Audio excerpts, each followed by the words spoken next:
जी दोस्तों, ladies gentleman, boys and girls, अस्सलाम वालेकुम एंड वेलकम टू हक कर दी स्पेशल क्रिकेट ट्रांसमिशन। क्या मैं बोलने लगा था, क्या मज़ेदार वर्ल्ड कप चल रहा है, एकदम मुझे याद आ गया। हम तो इंडिया से भी हारे हैं, फिर ऑस्ट्रेलिया से भी हारे हैं। खैर, कल एक बहुत इंपॉर्टेंट मैच है, पाकिस्तान वर्सेस अफगानिस्तान, जिस पे आज होगी बात। और मेरे साथ आज बड़े ही मज़े के शानदार किस्म के गेस्ट मौजूद हैं, जिनका मैं करवाऊंगा अभी तारुफ। लेकिन उससे पहले चलते हैं, आपसे बात करते हैं इस साल के कुछ जो बड़े बड़े इवेंट्स हुए, क्या कुछ नहीं हुआ इस साल में।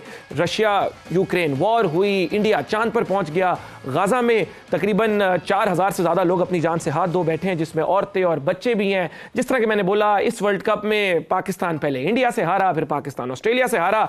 कल पाकिस्तान अफगानिस्तान का मैच है, लेकिन कल मियाँ साहब की पाकिस्तान वापस एंट्री भी हो गई। मियाँ साहब से याद आया, कल मियाँ साहब आए तो उन्होंने एक दफ़ा फिर अपने पुराने ज़ख्म ताज़ा किए। ये ज़ख्म उनके थे या हमारे थे, ये तो आप ही बेहतर जानते हैं। और साथ ख्वाब दिखाए कि एक दफा फिर मुल्क तरक्की की तरफ जाएगा और पाकिस्तान को हम उन ऊंचाइयों पर लेकर जाएंगे जिन ऊंचाइयों पर हम जाना चाहते हैं। बड़े ख्वाब दिखाए एक जागी हुई कौम को।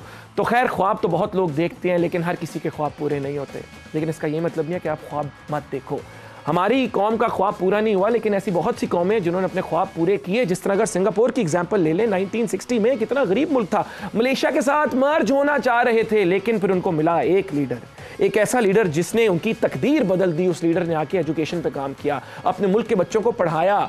एक लीडर ऐसा जिसने आके करप्शन खत्म कर दी, करप्शन खत्म की, बिजनेसेस को प्रमोट किया, इस तरह प्रमोट किया कि फॉरेन इन्वेस्टमेंट्स उनके मुल्क में आई। हमारे यहाँ पे बिजनेस प्रमोट सपोर्ट कहाँ होते हैं जब तक कायद की शक्ल ना नजर आए।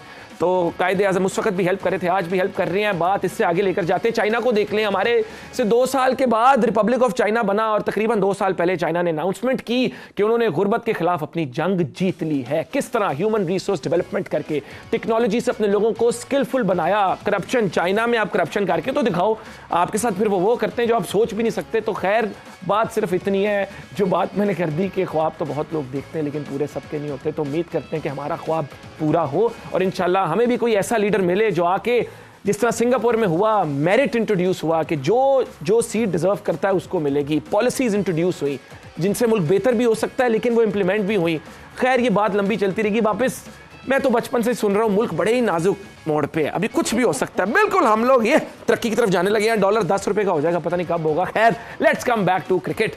कल के मैच की बाद में बात करूंगा, उससे पहले मैं आपसे पूछना चाहूंगा सवेरा जी, आज के मैच के बारे में कि Virat Kohli is a great player, we expect him to make runs, लेकिन इतनी कंसिस्टेंसी, ये क्या माइंडसेट है? ये उसका माइंडसेट है या ये उसका स्किल सेट है? सबसे पहले तो जो इतनी बड़ी, सबसे पहले तो अस्सलाम वालेकुम सबको और thank you for having me here. और जो इतनी बड़ी आपने जो स्पीच दी है ना, सबसे पहले तो वो कहते हैं ना, बात है सच्ची बट बात है रुसवाई की। तो वाकई बात है रुसवाई की। एंड विराट कोहली, यस, मतलब मैं ऑनेस्टली स्पीकिंग मोमेंट, मैं क्या, जितने भी क्रिकेट लविंग फैंस हैं, जितने भी क्रिकेट एंथुजियास्ट हैं, वो they would cherish this time that we are living in the era of Virat Kohli. इस वजह से, बिकॉज मैंने सचिन तेंदुलकर को इतना फॉलो नहीं किया। Sachin Tendulkar who has 49 ODI centuries, मैंने वो 49 ODI सेंचुरीज नहीं देखी, मगर मैंने ये 48 ODI सेंचुरीज विराट कोहली की ज़रूर देखी हैं।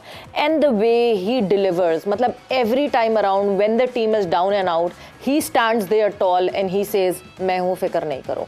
एंड आज भी मतलब समझ नहीं आ रहा था कि इंडिया जीता जिस जगह से, because India has always been a bunny for New Zealand. New Zealand has always tackled. हम जैसे ऑस्ट्रेलिया से डरते हैं ना, ऑस्ट्रेलिया से फंसते हैं, वैसे इंडिया हमेशा न्यूजीलैंड से फंसता है। बीट वर्ल्ड टेस्ट चैंपियनशिप का फाइनल हो या जो भी स्टेज पे हो, वर्ल्ड कप के मैचेस ही उठा लें आप, तो इंडिया हारता रहा न्यूजीलैंड से काफ़ी दफ़ा।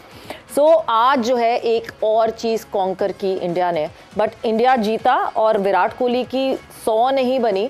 So that thing was on his face. 95 पे आउट हो जाना कि अभी भी एक इनिंग और चाहिए सचिन तेंदुलकर का रिकॉर्ड बराबर करने के लिए। क्या बात है। और इसी तरह then you respect such players जो इस पैशन से इस तरह क्रिकेट खेलते हैं। तो खैर, इंडिया तो अभी तक बहुत ठीक जा रहा है, अनडिफीटेड है, 5 आउट ऑफ 5। आई थिंक एक और मैच उनको जीतना है, then they will qualify for the semifinals.